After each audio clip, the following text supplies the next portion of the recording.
Buenas tardes. ¿Cómo está? Me alegra mucho. ¿Tienen su hojita por ahí? Ni me vayan a acercar de la hojita. Bien. Ayer trabajamos dos instrumentos. Uno de ellos, poder hacer un tamizaje sobre tres dimensiones importantes en las emociones. ¿Cuáles eran esas dimensiones? No. Las dimensiones de nuestro primer instrumento. Claridad, reparación y atención. Entonces, hoy vamos a empezar a conectar.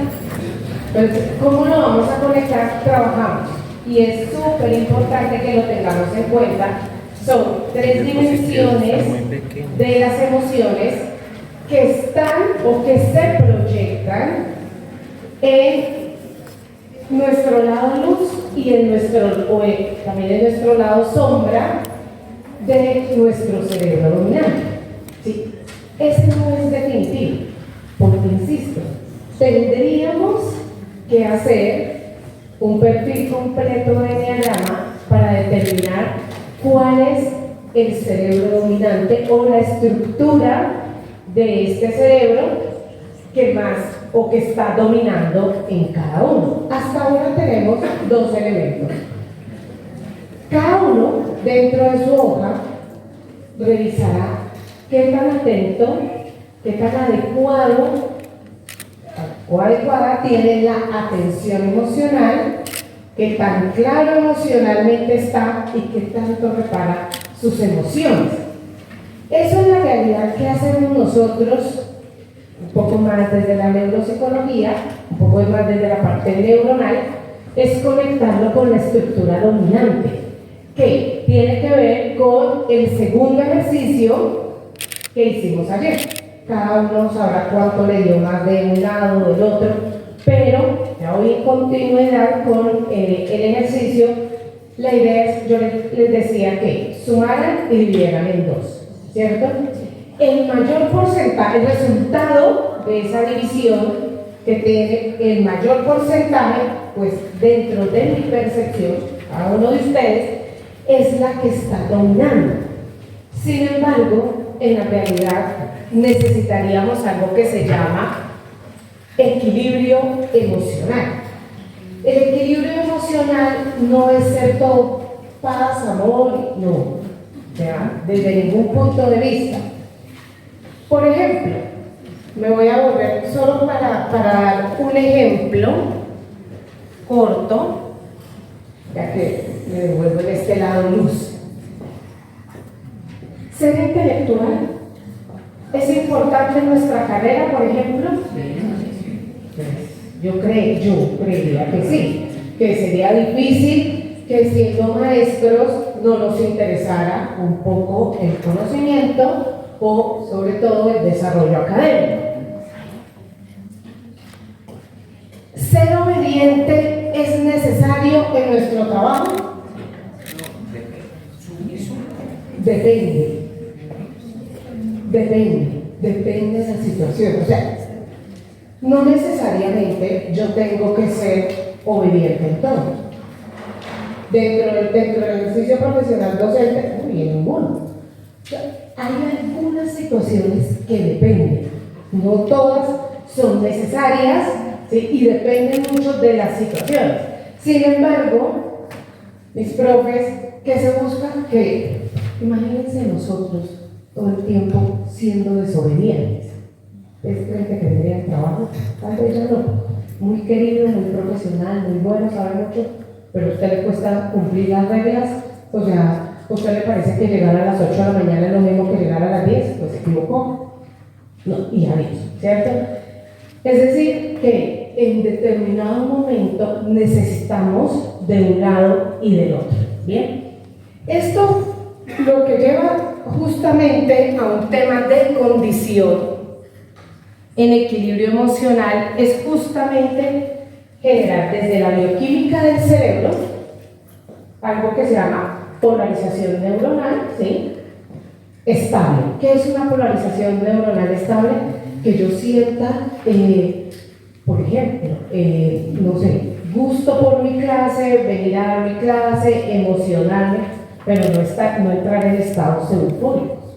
Porque si de pronto ya entro en estados eufóricos, pues puedo pasar unas situaciones que ya no corresponden dentro de mi ejercicio, o con una persona, ¿sí? Porque si yo también, no sé, estoy saliendo con alguien y pues está bien demostrar la alegría, pero imagínate si no pongan ya también todo el tiempo eufórica porque no vea, es como que le pasa, como que más alegrona de lo que parecía, entonces no, ¿sí? Ya es equilibrio, pero esto, profes, surge en el cerebro. Yo necesito un poquito de adrenalina, necesito un poquito de cortisol, necesito un poquito de serotonina, necesito un poquito de oxitocina y eso se llama equilibrio. Por ejemplo, ¿qué pasa con una persona que tiene un trastorno como la bipolaridad?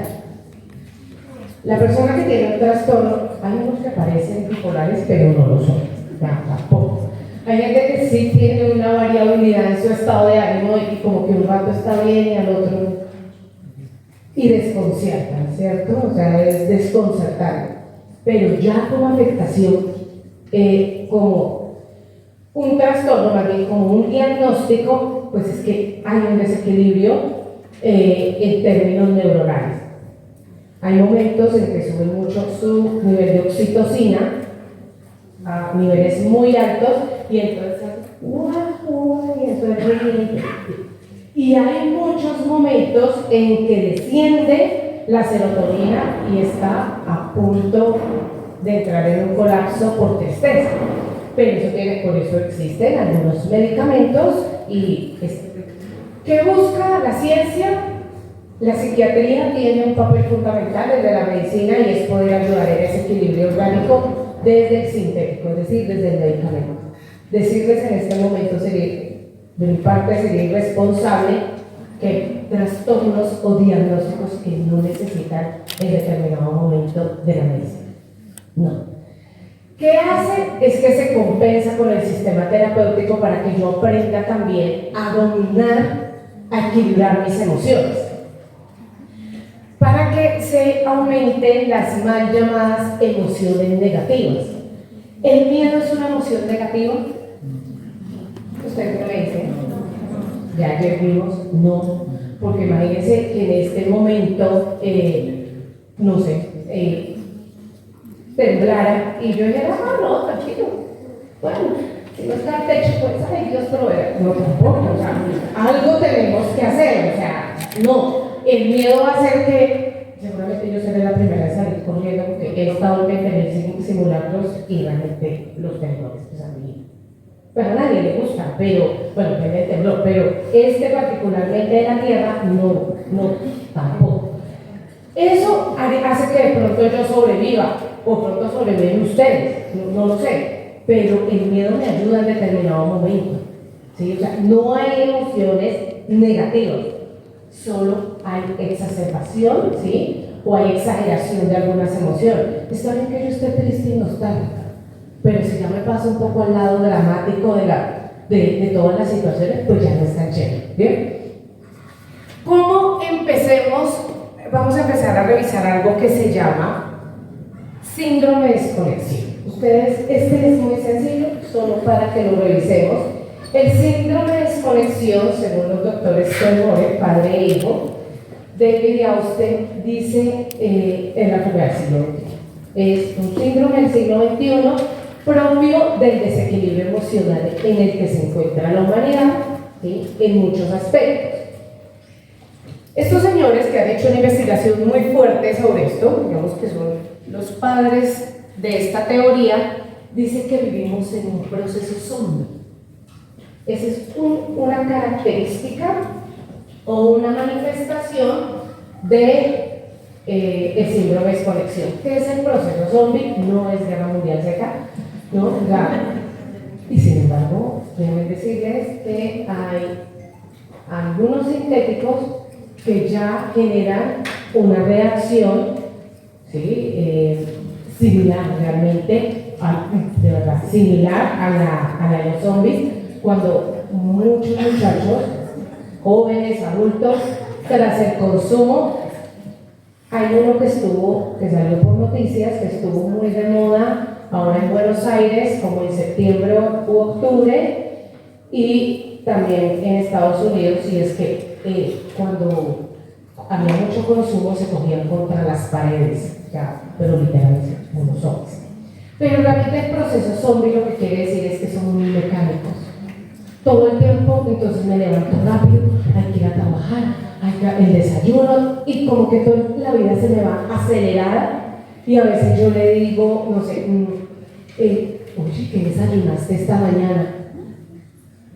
Pero yo pienso, bueno, no creo que huevo, no, pero como que ni siquiera soy consciente, por ejemplo, de un proceso de alimentación, que debería ser un proceso consciente para que no haya daño orgánico, y no me puedo ni acordar de eso.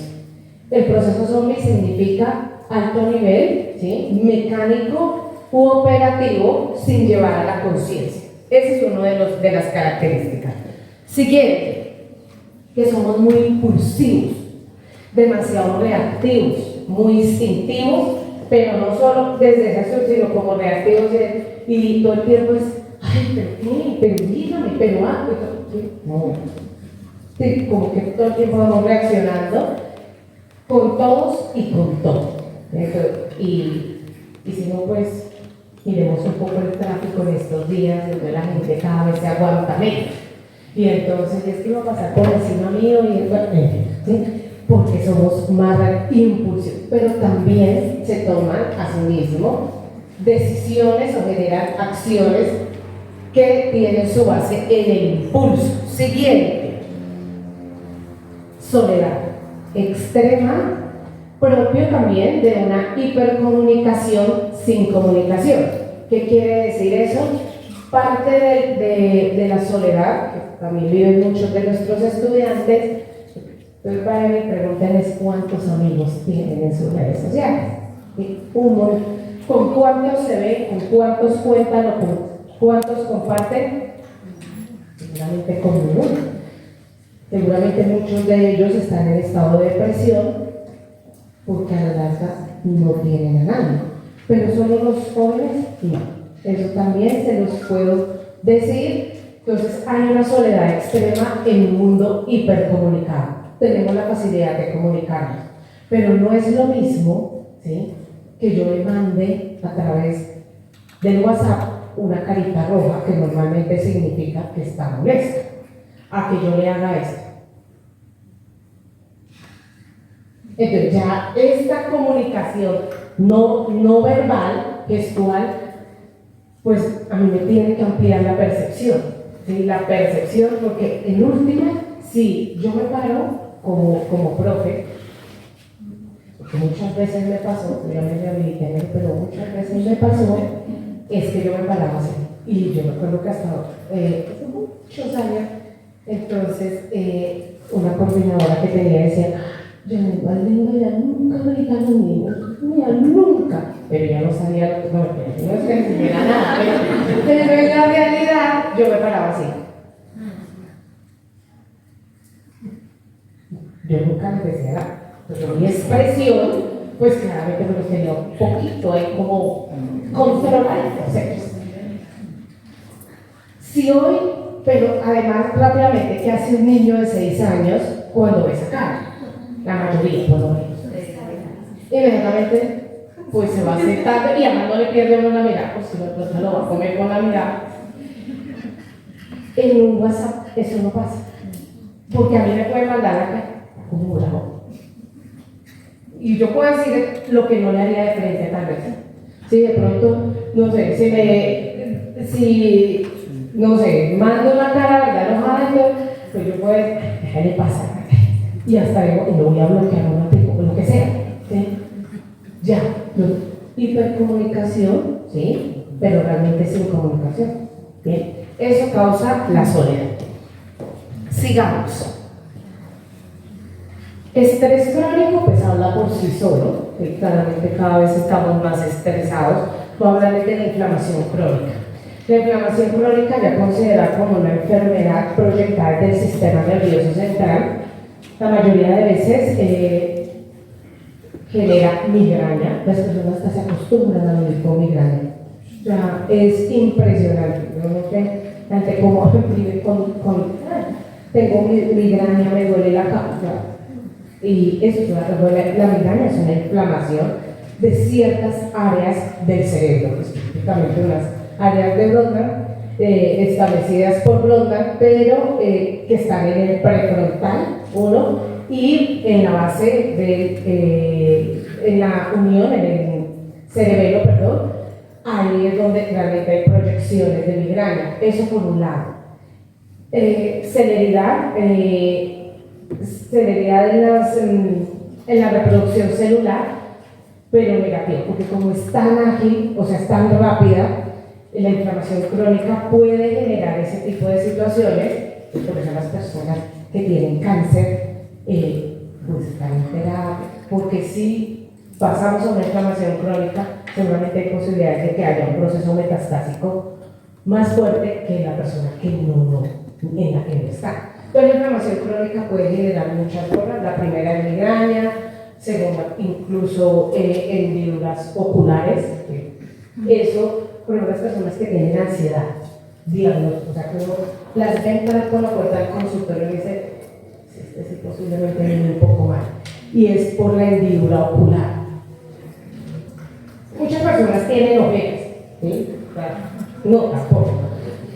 La ojera, pues sí, claro, y es más, cuando la persona que no dormido se le va a notar mucho, pero la hendidura ocular es porque aquí, profes, en esta parte del ojo, el músculo es muy delgado, pero prácticamente no lo hay, prácticamente no está. Y todas las fibras musculares en la inflamación crónica tienden a bajar, por eso muchas personas o se engordan o se adelgazan. Realmente las personas que se engordan por estrés crónico, por ejemplo, es porque su metabolismo desciende y hay acumulación, pues, de grasa, ¿cierto? Y hay personas, pues, que realmente su metabolismo tiene celeridad y lo que hace es adelgazar. Las personas que tienen depresión hacen curvaturas medulares, es automático. Las personas que están con una profunda tristeza o depresión automáticamente empiezan a incurrirse. ¿Sí? Y uno realmente en el área de psicología está caminando con tristeza. Pero ahora empecemos a revisar cómo tiene los ojos. Pero sí es como para tenerlo en cuenta, es uno de las causas. Malas relaciones sí han crecido, al menos trabajo en equipo, les cuesta, sobre todo a los jóvenes, socializar. Lo que hace un tiempo, porque pues yo sé que yo ya soy más viejita que muchos acá, pero lo que antes era fácil para nosotros, tanto en la universidad como en el barrio, como hacer amigos, ¿sí? Y esa, pues ya para ellos realmente no es una tarea sencilla. Entonces los procesos de socialización pues claramente han descendido, ya lo había explicado antes. Gratificación instantánea, necesito que todo el tiempo me aprueben en una red social. Entonces no alcanzo a subir un estado en WhatsApp, Instagram, Facebook, lo que sea, y yo miro cuántos likes tengo y a ver si fulano se me fue. Pero bueno, sí, ese es mi estado me está claro. Necesito tener esa gratificación instantánea, aunque el fulano nunca me vuelva a hablar, ¿sí? Pero yo necesito esa respuesta inmediata. Este narcisismo entendido, de este síndrome, es entendido como primero yo, segundo yo, tercero yo y lo que sobre para mí. Y lo demás, pues ya, si sobra, pongan aquí. Eso solamente me importa que yo esté bien. Ya dejo absolutamente de pensar en el otro. Quiero que a la luz de esto miremos lo siguiente. Ustedes ayer ya tienen una percepción, ya tienen unos resultados. Y vamos a hacer algo que se llama la línea de vida. No sé si saquen sus hojitas, y no, así que no las perderon. Hay algo que se llama línea de vida. O sea, denle la vuelta a la hoja a lo que hicieron allá.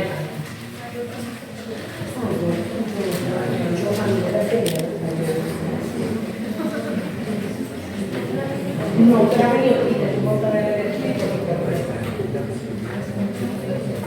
si los útiles, así no puede, ¿cómo vamos a progresar en los saberes? Bueno, resulta que vamos a hacer nuestro tercer instrumento. El tercer instrumento, bueno, quienes no tengan la hojita porque no trajeron sus útiles completos, pues busquen no prestaditos y copian los ítems, da igual. ¿Qué va a hacer? La línea de vida evalúa 10 esferas importantes, las que me definen a mí como persona, ¿sí? O sea, que yo pueda determinar, así está mi línea o mi ciclo de vida, pero tiene que ver con las anteriores. Entonces vamos a evaluar cómo realmente se hace la línea de vida. Ustedes recuerden que hay respuestas malas y buenas. No hay respuestas ni malas ni buenas, ni si tengo uno es porque soy lo peor del mundo, ni si tengo 10 es porque ya me voy directico al cielo, nada, no. ¿Qué pasa con esto, profes? Vamos a marcar, a valorar de 1 a 10, mi línea de vida, teniendo en cuenta lo que Janet nos dice sobre cada ítem. Primer ítem, creo que es la aceptación, claramente tiene que ser la aceptación de mí mismo. Escuchen aquí, ¿cuál es realmente aceptarme como soy? Aceptarme desde lo físico hasta lo personal, entendido un poco desde la personalidad. A mí me gusta como soy, así, gordita, bajita, ojitos cafés, así como estoy, con ya mis arruguitas. Acepto felizmente los años que tengo, ¿sí? No voy ni siquiera pretendiendo en ningún momento tener menos, estoy contenta desde el plano físico, ¿sí? No es decir, estoy buscando una lotería, yo me mandaría a hacer una liposucción, si tuviese, de verdad, mucha gente que así no gane la lotería se endeuda por eso, está perfecto, pero tiene que ver, es así como soy, yo me acepto. Cuando yo me levanto en la mañana y me miro al espejo, me gusta lo que veo, si sea espelucado, lo que sea, estoy conforme. Con mis fortalezas y mis debilidades me acepto. Siento que soy un ser valioso, que tanto me acepto, valen ya. De una, ahí está de 1 a 10, marcar una X, a mí me gusta más que para los juiciosos que trajeron la hojita, puedes colorear o marcar todo el cuadrito o marcar una X.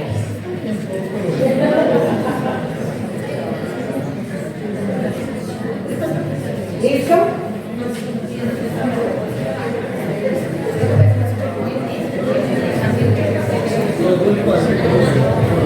Siguiente. No lo pienso mucho. Puede que yo acá no les doy mucho tiempo para pensar. El que piensa bien, sí, Siguiente. Relaciones familiares. ¿Qué son las relaciones familiares? Y aprovecho así de saber.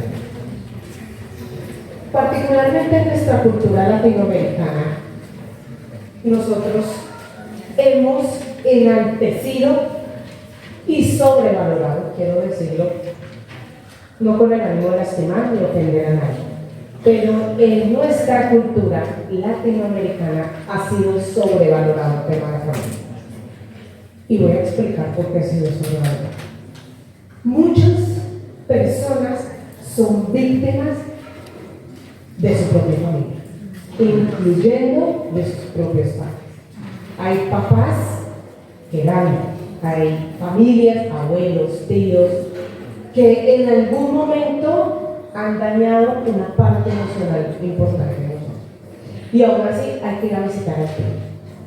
Y entonces en la Navidad nos vamos a reunir en familia y uno en el fondo hasta no quiere ver. Pero pues es que es la Navidad y hay que estar en familia. Eso se llama sobrevaloración, porque en Latinoamérica hay que ir por y somos familia. ¿Qué es la familia? La familia es el primer ente de formación, pero también de protección de cualquier ser humano. Es primitivo, es desde los animales, ¿sí? Las hembras protegen a sus crías, los machos protegen a la manada, pero eso en la realidad de nuestra especie no hace, ¿sí? Por eso muchas o cuando esto sucede en cualquier especie de reino animal, es motivo de estudio. ¿Por qué esta hembra abandona la cría? Porque este macho se aleja de la manada, ¿sí? Y hay una condición particular. Pero aquí pareciera, y voy a decir lo que, sobre todo en Latinoamérica, somos muy dados a la familia, a cuidar a la familia que nos haga daño. Uno de los elementos más importantes, o sea, de los daños emocionales, por eso la psicología sistémica sigue siendo, en lo particular para mí, de las más importantes, porque la psicología sistémica no puede hacer un análisis de lo que está sucediendo contigo sin ver de dónde vienes, de cómo te has desarrollado, porque si es una mamá, de alguna manera, que nunca protegió, aparentemente siempre estaba ahí, pero yo puedo tener la presencia de alguien y no sentirme protegida por él, ¿sí? Entonces, este es el por qué tenía que hacer el énfasis, porque todo se va conectando, ¿no? Entonces, profes, estas relaciones familiares quiero que la evalúen de la siguiente manera. ¿Cómo fue mi familia en los primeros años de vida? Voy a decir específicamente hasta donde configuración de personalidad, 12 años, que son elementos. Ya después, lo demás viene por añadidura, pero hasta los 12 años ese proceso de formación es importante. ¿Cómo fue mi familia en la adolescencia y cómo es la familia que tengo ahora? Porque seguramente yo amplié mi familia, me casé, me fui a vivir, lo que sea, tuve hijos. ¿Cómo han sido mis relaciones familiares? Que yo antes vivía bien, pero pues ahora, después de que me casé, pues ya lo canché. Entonces, por lo mediamos, porque se llama línea de vida. Yo no puedo desconocer lo que he sido, ¿sí? Porque es lo que constituye. Algo pasa desde que también haya traído otra situación. Si hay alguna pregunta, porfa me dice. Valoremos ya.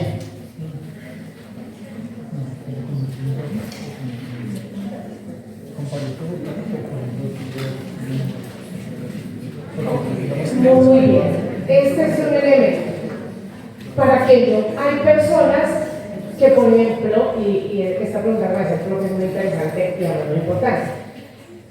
Hay personas que los tíos son importantes porque así nos criaron, o sea, había que ir a donde los tíos, y hay personas que sí existen los tíos, pero no son relevantes en lo que yo, como me criaron esos primeros años, si era la familia completa, y es que somos familia, pero es que el tío me pega, pero es que somos familia. Sí, ¿cómo es? Pero hay personas que no tanto. ¿Y cómo ustedes ahora constituyen? Quiero decirles que dentro de estos procesos de línea de vida se valen las mascotas, ¿no? Hoy las mascotas hacen parte de la familia, porque resulta que yo vivo, por ejemplo, no sé el caso particular, pero vivo con mi perro y con mi gato. Entonces es un núcleo familiar, porque se vive ahí en el mismo techo, entonces se consideran parte de la familia, ¿bien? ¿Listo? Bien, perfecto. De pareja. Relaciones afectivas únicamente de pareja. Me detengo. Que con el novio que cuando tenía 15 años me fue bien, pero ya después, vamos a mirar. Entonces, las relaciones afectivas, quiero decirles que se constituyen un poco, y ahora sí, échenle una revisadita también a su cerebro dominante. Y échenle una revisadita a las valoraciones de las 3 dimensiones. Yo suelo decirlo siempre cuando una persona, pues, cuando termina o no sé, la pareja se va por la razón que sea, porque encontró otra persona, porque ya no le parecía. Claramente deja una afectación, ¿sí? En cualquier momento de la vida, la sensación de abandono es fea, la que sea. La sensación de... Hay gente que supera una separación, pero hay gente que no. Y él, así, ya también no las no es verdad. Sí,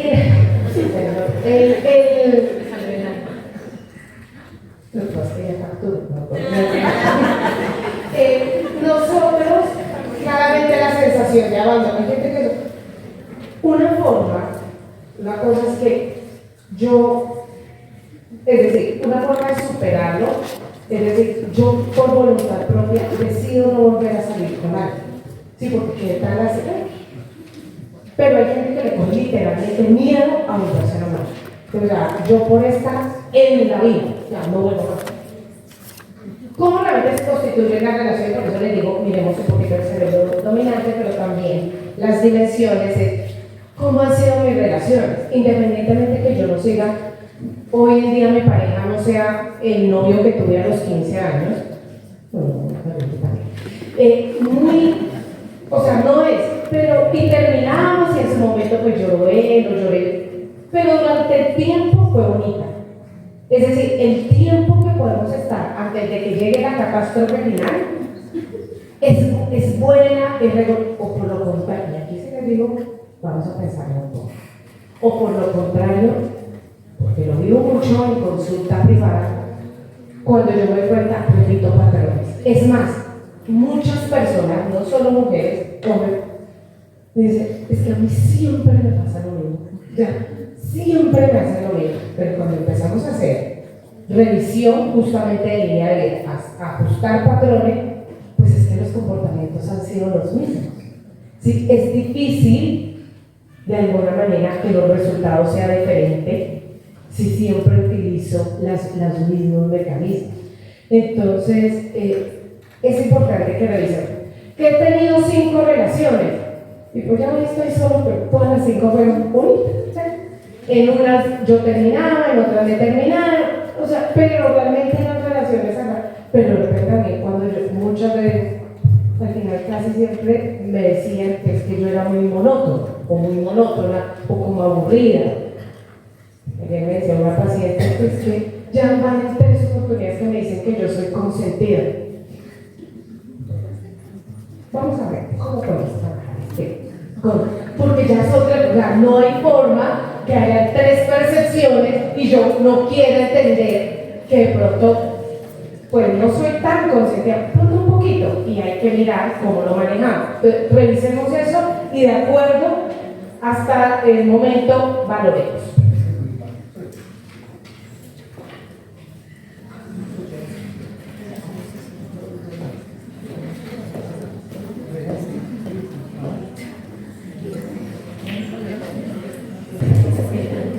Bien, amigos, siguiente esfera.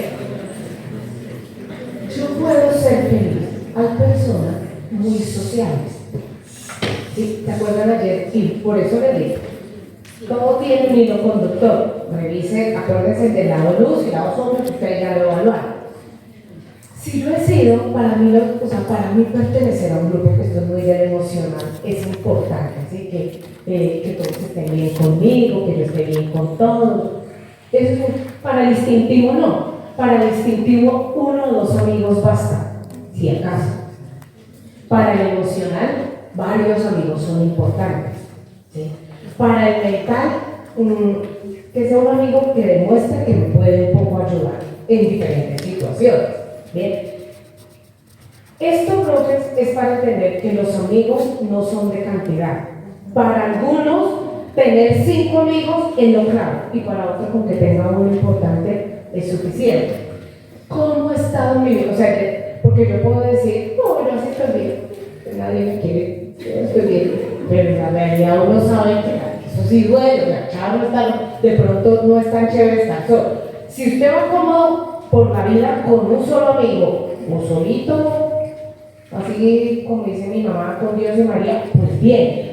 Pero si de pronto yo solo lo digo de dientes para afuera, quisiera tener más amigos, pero resulta que los amigos no me quieren a mí, eso ya es otra cosa. ¿Cómo he estado en mi ciclo de amigos a lo largo de mi vida? Y ojalá centre mucho adolescencia, de la adolescencia para acá. Entonces, ¿quién conectividad de la adolescencia?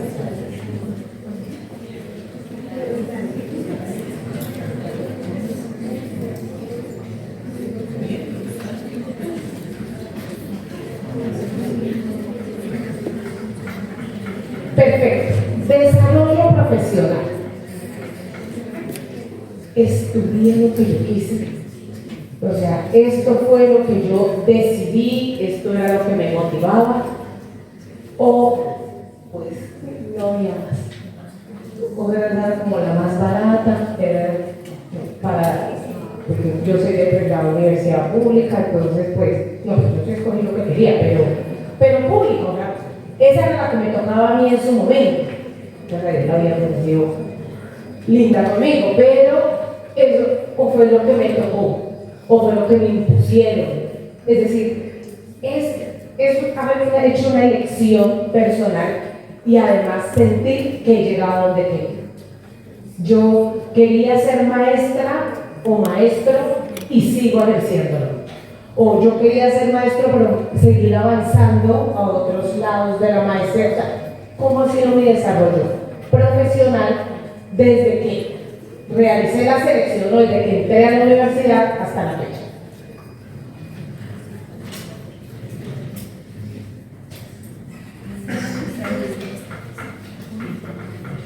Siguiente. ¿Cómo ha sido mi salud? Desde que yo tengo, no van a sumar solamente lo de ahora, porque seguramente estaríamos bajitos, pero estoy hablando como de mi experiencia personal. No. A lo largo de mi vida, porque yo era un niño o una niña muy enferma, ¿sí? ¿Cómo he estado? Pues si he sido vital, no he sido vital, si soy de recuperarme rápido, todo lo físico, o sea, si me recupero rápido, si me recupero más bien, como que he tenido quebrantos de salud, me vale buen día.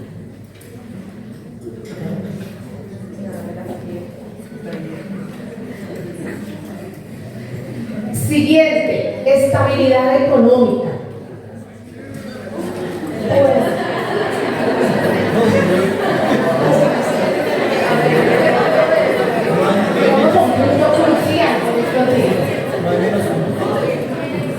La estabilidad económica se mide de la siguiente forma.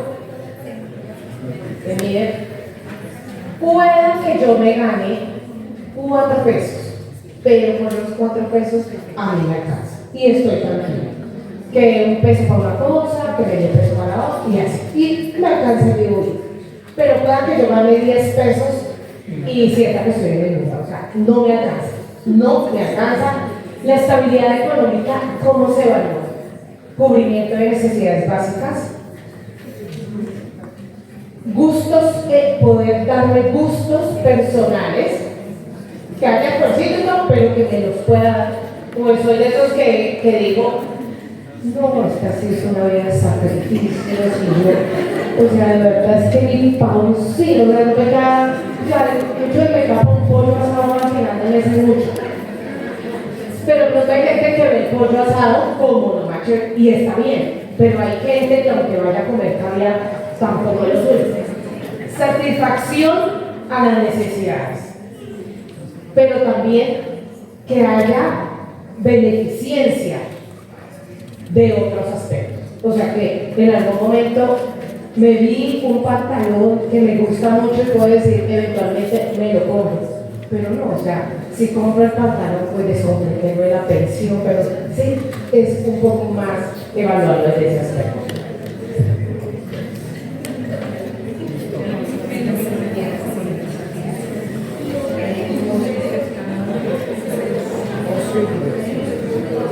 Esa está relacionada con nuestro siguiente ítem. Cambio, ocio y diversión tiene que ver con el espacio o la actividad que me desestresa, que me desconecta. Puede que para unos desconectarse sea salir los viernes de rumba. Y además se puede, desde su estabilidad económica, darse sus viernes de rumba y no afectar sus necesidades primarias no es que cambie una cosa por la otra, pero resulta que hay otros que no, hay otros que dicen, lo mío es poder decir que yo estoy un domingo acostado, pues sin pararme, Netflix, hamburguesa, eso ya es, pero me lo puedo dar. Y lo dice, ay no, a mí me da pena por usted, porque puede ser que mi pareja diga que yo sé que a usted le encanta Netflix, pero los domingos están de parque con el niño. Y o sea, puedo alternarlo tranquilamente o se constituye para mí algo difícil. Eso incluye viajes, ¿sí? Si es una persona que le gusta viajar. Eso incluye compras innecesarias, que no me hacía falta este pantalón, pero me pudo dar el gusto de comprarme. Un ejemplo, pues compras innecesarias, que puedo salir con quien quiero, ¿sí? Sí, sin temor alguno. Más esta tiene que ver, y acabo de hacerlo, esta tiene que ver más con la edad adulta. Refleja los últimos 10 años de mi vida, básicamente. Y creo que terminamos. Ahora sí, de acuerdo a lo que vimos en las dimensiones, porque ustedes ya ahí, a partir de las dimensiones que se enlazan con esta línea de vida, pueden decir cómo ha sido su bienestar emocional, ¿no? Realmente yo o más bien soy una persona como que sufra, como que la vida me ha pegado duro, como que pocas veces gano la batalla, o más bien en general me ha ido bien. Pues sí, pasé por 5 relaciones y todo, y he sido feliz, ¿sí? O sea que yo puedo hacer la evaluación, mi familia pues tiene sus más y sus menos, pero la cual chévere, he estudiado lo que he querido, es una reunión de varias cosas, ¿sí?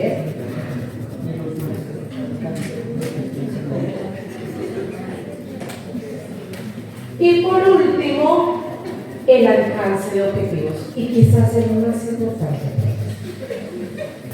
que yo hasta acá, a mis tantitos años, pueda decir, de las cosas más importantes que yo me he propuesto en mi vida, las he logrado, sí o no, en qué tanto porcentaje he logrado los propósitos. O cuando yo hago esta línea de vida, digo, para mí era importante haber hecho una maestría y no la he hecho, para mí era importante haber viajado a Europa y no lo he hecho, para mí era importante haber tenido una familia estable, por lo que considero, no lo tengo, o sí, en una, evalúen muy a conciencia este ejercicio para ustedes, porque es lo que va de alguna manera a determinar yo en qué debo utilizar esa herramienta. Entonces, tengan plena esa evaluación, porque eso se conecta, hemos avanzado hartísimo estos 2 días. Al final, profes, aunque serían en muchas más sesiones, insisto, ¿de qué me ha servido a mí, por ejemplo, de acuerdo a esos objetivos? Porque normalmente en consulta, les voy a contar cómo funciona, por ejemplo, este instrumento de consulta. Cuando llegamos a los objetivos, ahí surge el motivo de consulta, ahí conectamos el motivo de consulta. Porque de repente, y voy a hablar desde lo personal, mi cerebro dominante, no me están dando de ganar, gracias a Dios, pero es mental. O sea, yo tiendo a ser muy analítico, pero también eso, por ejemplo, me ha costado a mí, a Janet, tomar decisiones que hoy digo me tendrían tal vez en otro lado. No porque no haya sido feliz, pero tal vez pude haber elegido en su momento otras situaciones que se conectan precisamente con esos alcances de la vida, con esos objetivos. Ya yo decidí, y me decidí un día por la academia, hoy solo muestra que sí, mi dominancia es el mental, porque tenía 2 carreras, una es del arte, porque aquí donde me ven gordita, sobre todo porque fui una muy buena bailarina, y en su momento tuve la oportunidad de haberme ido o inclinado por eso. Pero a mí me gusta la academia. Tenía que hacer una elección, porque así de eso se trata la vida, de elegir desde un color a una persona, a una situación, a un futuro de vida. Pero también en otras cosas se ha reflejado el que en ocasiones me cueste decidir. Entonces yo quiero que rápidamente, si lo quieren anotar, estaría bien para ustedes. Para ustedes. Desde lo que vimos en los cerebros, porque esa es su percepción, habría que ver si en el instrumento realmente pues se relaciona. ¿Qué tan funcional le ha resultado? Miren su línea de vida y miren el cerebro que ustedes dicen que yo soy más mental, yo soy más asistente. ¿Qué tan funcional les ha sido ese cerebro en cada una de esas esferas de la vida? ¿Qué tan funcional les ha sido? ¿Es claro o de repente no estoy siendo tan claro? ¿Quieren que lo amplíe más? Ejemplo. Yo tengo un ejemplo, por ejemplo personal. Ya, mi cerebro, cuando yo, desde el análisis que ustedes hicieron, cuánto tiene de porcentaje sombra, cuánto de luz, y me da un cerebro dominante. Yo me doy cuenta que cuando sumo y divido dos, el que domina, el que es más fuerte, desde lo que ya nos explicó ayer, por ejemplo, es el cerebro mental. Acuérdense del lado sombra, del lado luz y del lado sombra. ¿Qué tan beneficioso de ese lado sombra ha sido eso en las esferas de la vida? Ejemplo, ser analítico, en el caso de Janet, que me ha permitido tener un desarrollo profesional exitoso y bueno, porque creo que me va bien. Eso me ha permitido, pero de pronto no ha sido tan funcional en ocio y diversión. ¿Me hago entender? Es solo para que ustedes tengan un background, por eso les digo, es solo para que piensen en estas preguntas a la luz de la línea de vida. ¿Qué te ha traído de funcionar el cerebro dominante? Ese que ganó allá cuando ayer evaluaron, que desde la percepción es la más fuerte. Porque no tengo que hablar de la percepción, pues no les he hecho en diagrama, fue de la percepción de cada uno a medida de lo que yo iba leyendo ayer. ¿Y qué no te ha sido tan funcional? Pues de repente que soy demasiado nostálgico y cuando yo miro, de pronto eso ha traído daños en mis relaciones afectivas y familiares. Que ese lado sombra de mi cerebro emocional, que es el que más está puntuando, no ha sido tan bueno. ¿Por qué se hace esto en psicología? Porque son puntos de partida. Eso es lo que realmente conecta un poco cuando las emociones se han polarizado tanto, ya se llama hiperpolarización neuronal y desde la ciencia, pero que la realidad es cuando exageramos algo. Yo soy, por ejemplo, si yo gano mi cerebro instintivo, pues de repente muchas veces, como soy yo, primero yo un poco más pensando en eso, me he dejado llevar por el ocio y la diversión, pero también he perdido otras cosas. Sí, me estoy haciendo entender un poco. Es más este momento de reflexión para pensar cómo disfrutar. Estoy haciéndolo desde la generalidad con más de 100 personas en este momento, que es lo que se constituye en análisis personal cuando ya estamos en una consulta privada, pero solo para que ustedes lo tengan en cuenta, porque es lo que a mí me permite decir a que de pronto por eso a mí a nivel de relaciones afectivas no me ha ido tan bien. Primero, cuando veo, no estoy tan claro emocionalmente, no reparo tanto las emociones y me he dejado ganar por ese lado sombra de mi cerebro instintivo, un ejemplo. Es para conectar. ¿Estoy siendo clara ya las conexiones? Ok. Revísenlo un poquito y seguimos.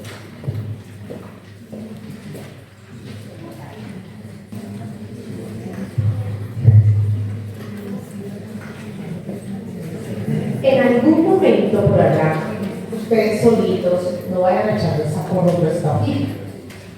Tengan en cuenta esta hojita por ahí en algún momento cuando puedan revisarla y puedan hacer un análisis de todo este proceso que hemos avanzado en estos días.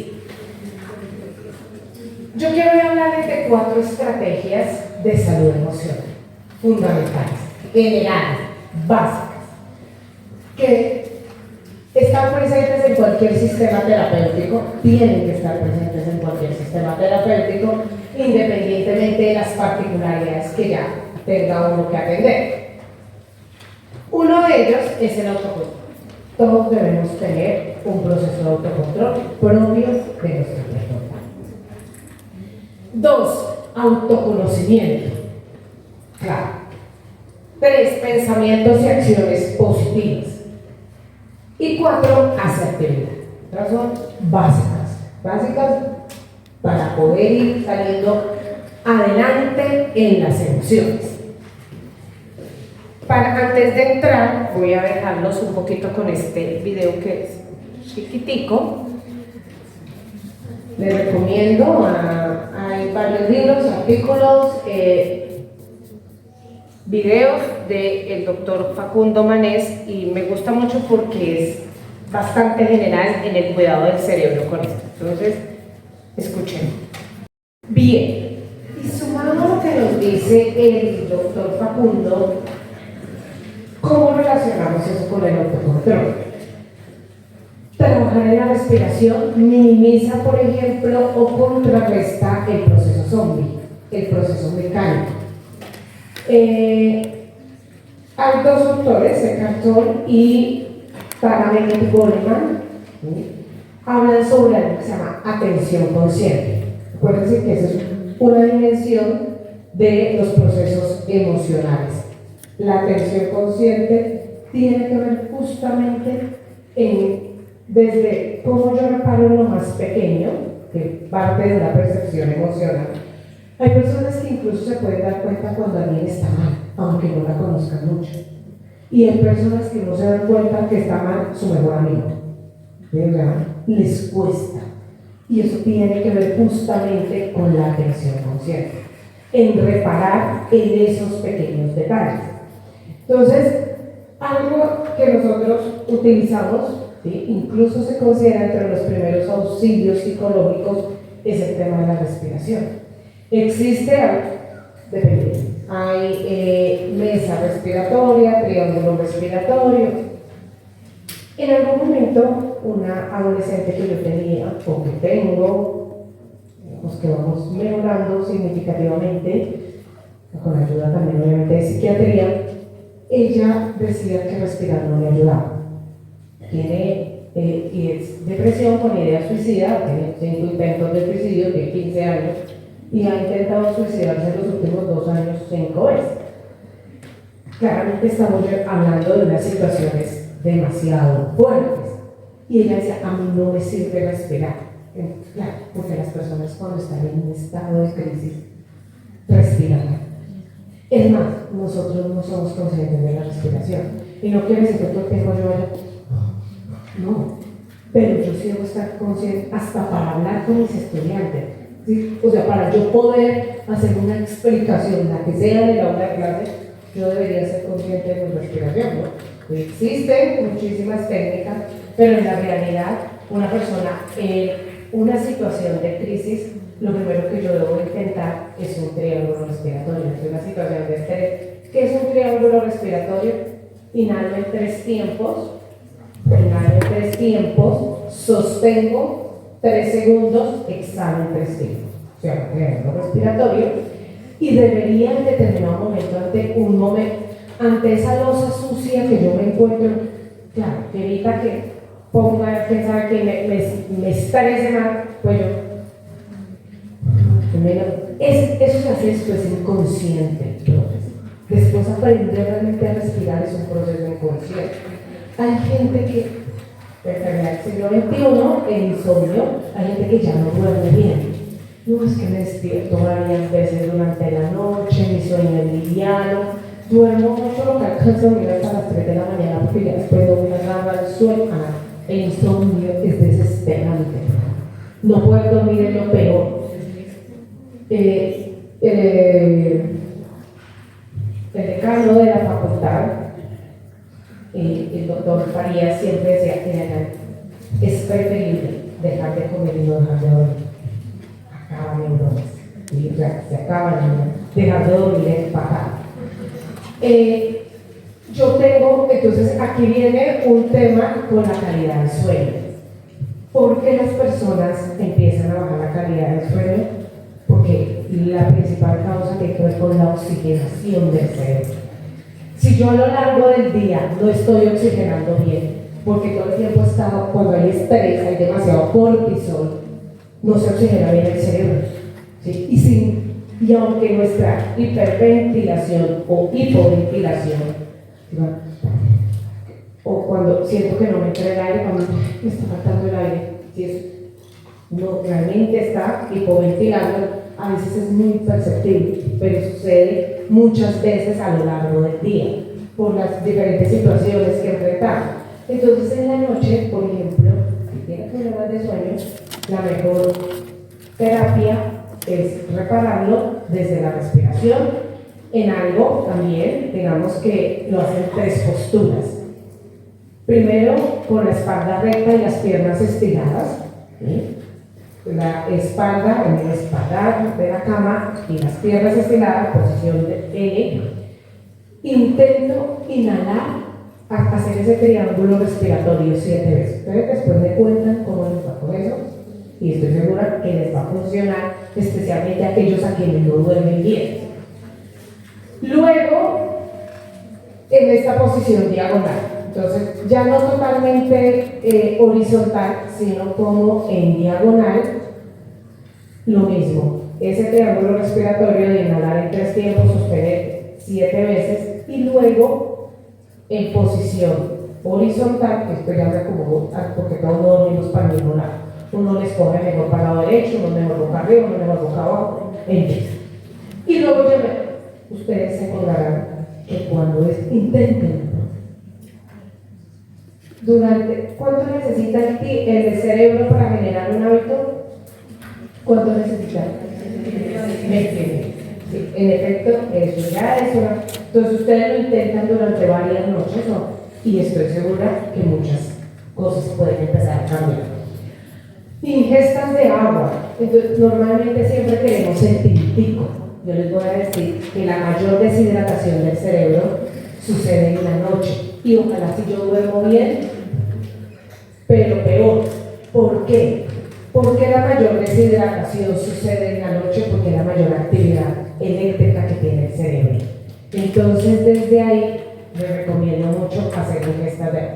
Que el tintico, sí, yo el tinto que quiera, pero en la realidad no, la cafeína ya está demostrado, no hace realmente mucho daño al organismo, así que podemos tomarla, digamos que sin mayor afectación, pero sí debo tomar agua. ¿Qué 8 vasos de agua? No. Realmente con 3 buenos vasos de agua al día es suficiente para el cerebro. Si aunque lo que quiere es otro tipo de cosas, pues bien. Practicar el juego de la observación, buenísimo, con los niños también. Y es que en algún momento cuando nos sintamos agobiados, angustiados, busquen un objeto, algo que tenga para mucho colorido, para hacer un impacto directo a la corteza visual, y lo observo por reloj, o con alarma ahí en el celular, durante más o menos 20 a 30 segundos. Me quedo observando los detalles más. Eso acostumbra a usar que es de la pirámide atencional y les va a ayudar muchísimo. Realizar las reacciones. ¿Cuántas veces? Esto lo que ayuda básicamente es a detenernos en ser reactivos, impulsivos, síndrome de desconexión. ¿Bien? Eso, estrategias de autocontrol, autoconocimiento. Ya las empezamos a hacer. La idea es que ustedes lo puedan continuar con estos 3 que tienen acá, y es que yo pueda hacer una lista de personas, lugares, ¿sí? Que me generan cosas bonitas. Desde pequeño me toca ir a visitar al tío del hospital, que es la experiencia. Pues ya no vaya más, que está grande. Ya no tienen que ir a visitar al tío. O sea, porque el tío pues esté muriendo, ¿no? Como por humanidad. Pero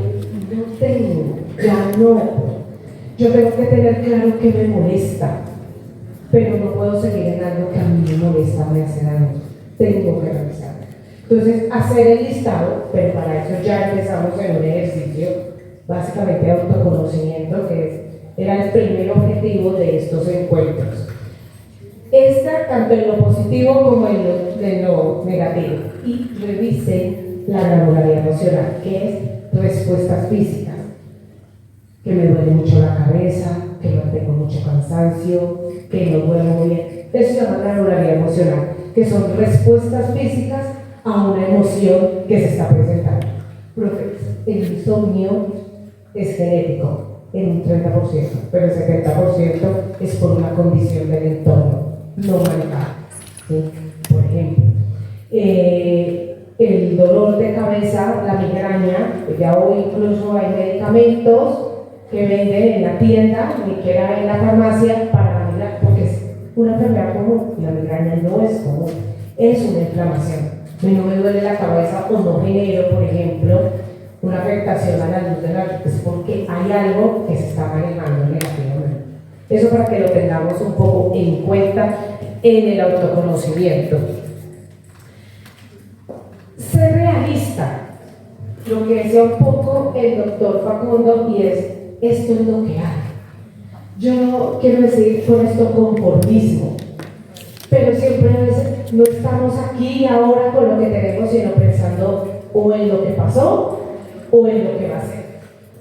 Hay dos causas de depresión y ansiedad, de desánimo, que se llaman preocupación y desocupación. Preocuparme es anticiparme a lo que no ha sucedido. Que diga el rector, pero yo todavía no lo he enfrentado, o sea, todavía no me he sentado con él. O desocupación, un poco lo que están viviendo también a veces muchas personas, pues genera unos vacíos. Ser realistas es lo que hay ahora y que le puedo sacar de positivo a esto. Porque si todo el tiempo estoy añorando lo que ha sido del pasado, lo que yo quisiera, pues estoy creando mundos paralelos. Y cuando me cuento, yo no estoy en la realidad. Estoy viviendo en otros mundos, en otras situaciones, menos en la que corresponde. Tanto que me puedo alejar sin querer de las personas que yo quiero. Entonces, eso es un elemento bien importante que debemos tener en cuenta. Rodéate de gente positiva, claramente. O sea, yo debo saber quién me trae bienestar, tiene que ver con el autoconocimiento. Me toca almorzar con él. ¿Qué decirte? Desde que me siento es el muro de las lamentaciones hasta que. Ay, no, pues búsquese otra cosa, escabúllase, pero no se siente con el muro de las lamentaciones. Estamos bien agotados y al lado de que llora por todo, pues no. Sí, o sea, yo debo rodearme de gente pues con la que me sienta bien. Hay grupos en los que uno sabe que no se siente bien, pero sigue allá metido. O sea, no entiendo. Pero esto sucede. Claro, cambiar esto no es fácil, porque depende mucho de nuestro cerebro dominante. Y en nuestro cerebro dominante tiene mucho que ver que si soy emocional, prefiero pertenecer a un grupo aunque no me sienta bien del todo. Y esto lo tenemos que evaluar y revisar. Reserva tiempo para tus actividades preferidas. Hay algo que a mí me gustaría. Yo no tengo tiempo, me dicen muchos, ¿no? No tengo tiempo ni para tomarme un tinto en paz. Y es lo que más le gusta. Haga algo durante el día. Realmente esto es una técnica que funciona mucho y es: voy a dedicar 20 minutos, 21 minutos, un espacio de día, no sé, a tomarme el tinto tranquila viendo así sea un video del grupo Nietzsche. Es que eso me relaja, mire. Pero no es que no me queda tiempo miedo, no. Y todo el tiempo estoy negando algo. El ocio, estas actividades, el ocio empieza desde las cosas más pequeñas hasta las más grandes, ¿sí? Entonces eso es importante que lo tengamos en cuenta.